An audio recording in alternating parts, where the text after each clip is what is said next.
Let's make some 1860s and 1870s infant print dresses.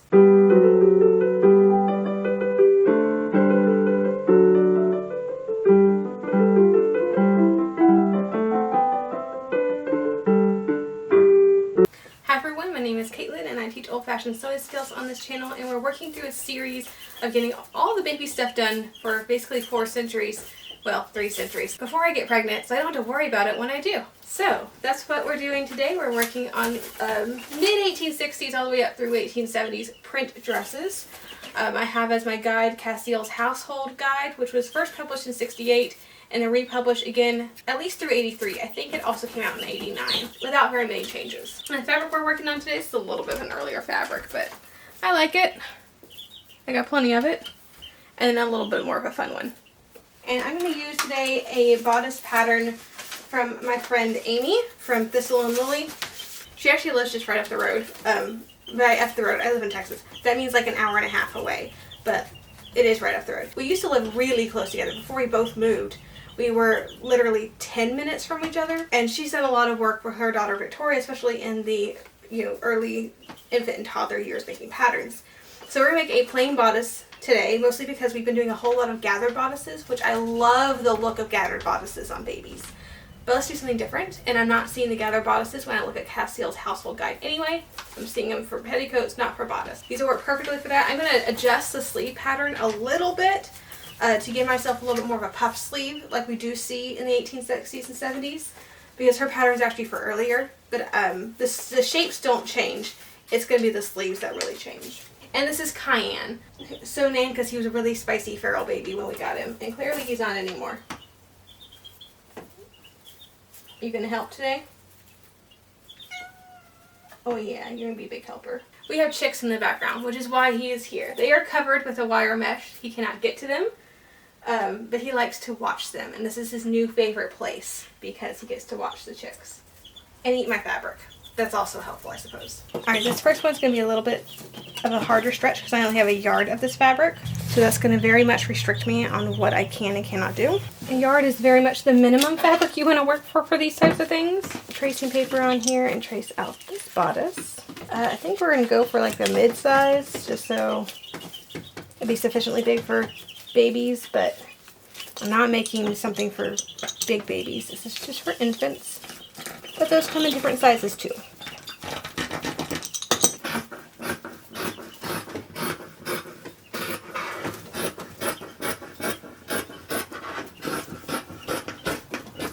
Might as well make it bigger. It's going to be a puff sleeve, so it's going to be plenty big.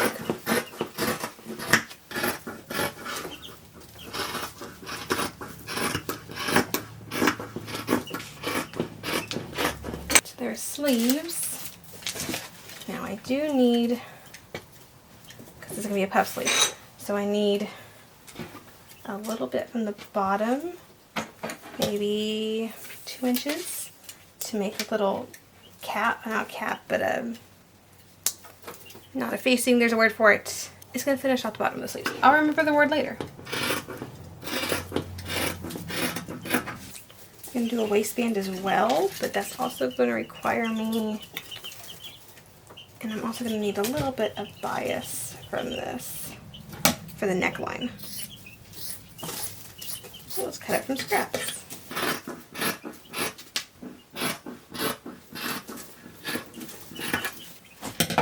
That should be plenty of bias.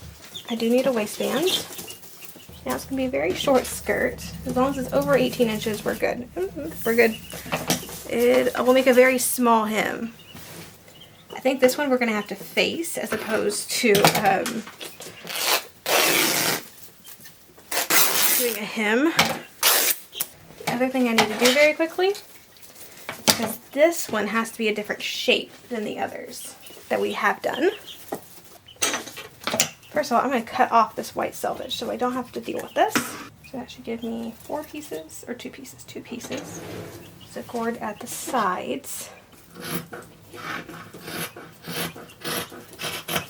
Typically you'll have the straight side, so you'll sew a straight side to a cord side, and that just keeps the seams from pulling on each other. So now I have 4 skirt seams. There we go. Alright, that should be everything that I need for this gown. Fun part of doing this twice means I get to use the first pieces to cut out the second ones.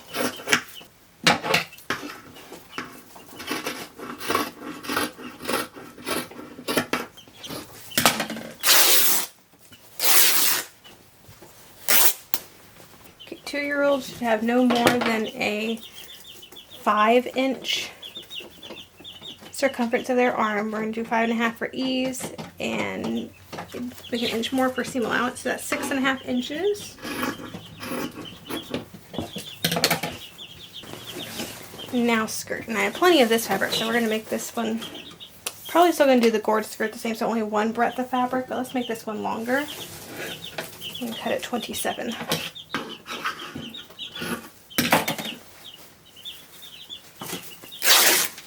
Again, we cut off the selvage. No need for that to be there.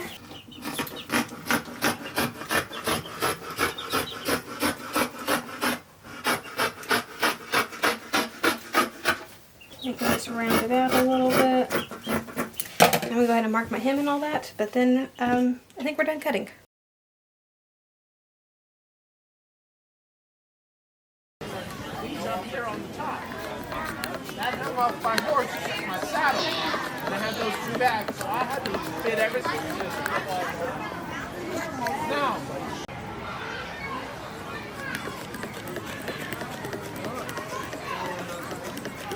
yeah.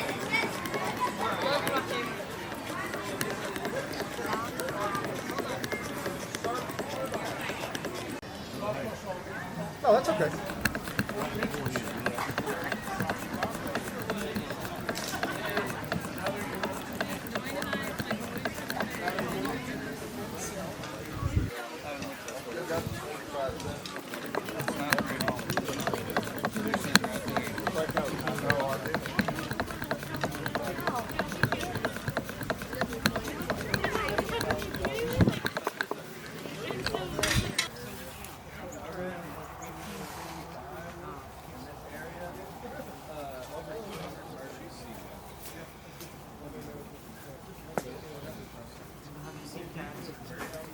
Ready? Mm-hmm.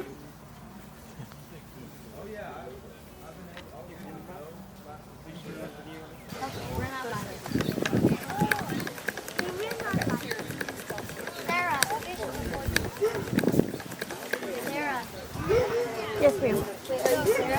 I'm Caitlin. Sarah's the other one who looks a lot like you. Caitlin. Yes, ma'am. What are you making? Making baby clothes. What? For baby dolls? No, just for a baby one day. Oh, that's pretty.